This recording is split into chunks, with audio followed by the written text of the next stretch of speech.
My name is Joe McCarthy, and I've been working here with Hunter now since about December of 2001. I started out as a project superintendent. My role now is a field operations manager. It all pretty much started when I graduated high school. I didn't really have a plan.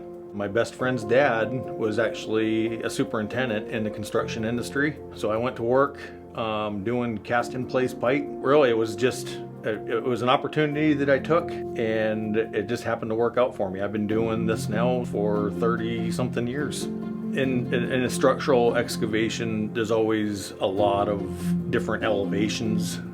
We did this one wall footing out on Scottsdale Road in Indian Bend, and it was on a double curve, and there was about 40 foot in elevation changes. There was steps every 7 feet. You only have one shot at it, because if you over excavate anything, it just has to go back in concrete. To be very precise and to be able to finish something that complicated and have the next group of guys that come in behind you to start forming it, and they all are impressed and are telling you, oh man, that awesome job. That always feels good that you can get something done and they have no complaints. Most days I have my day planned. On a typical day, I'll visit from 3 to 5 projects. Most of the time it's projects that I feel that might be having some difficulties. And there'll be some of our jobs, some of our superintendents that I might not visit for a week if I know everything's going well.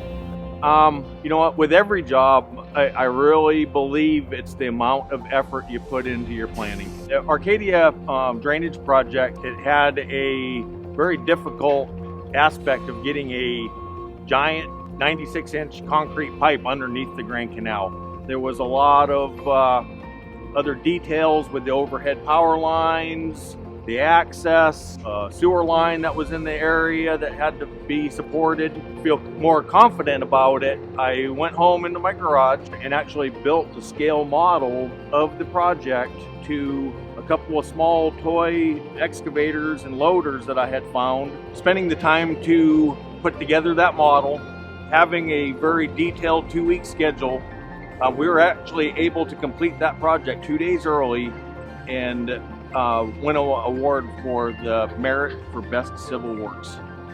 I'm a teacher, and I strive every day to try to teach somebody something.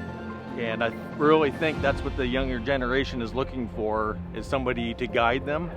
And I think a lot of in the construction industry, we're missing that. So about 3 years ago, we had an idea that wouldn't it be cool to have a equipment rodeo? And so we gathered up all the project engineers and have them practice on 3 or 4 different pieces of equipment. I wanted to make it important for these young engineers to come in and give them something.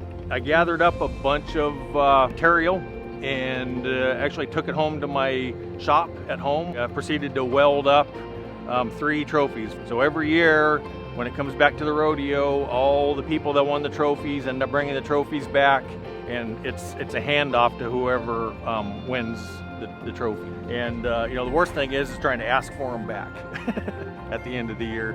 So nobody wants to give them up.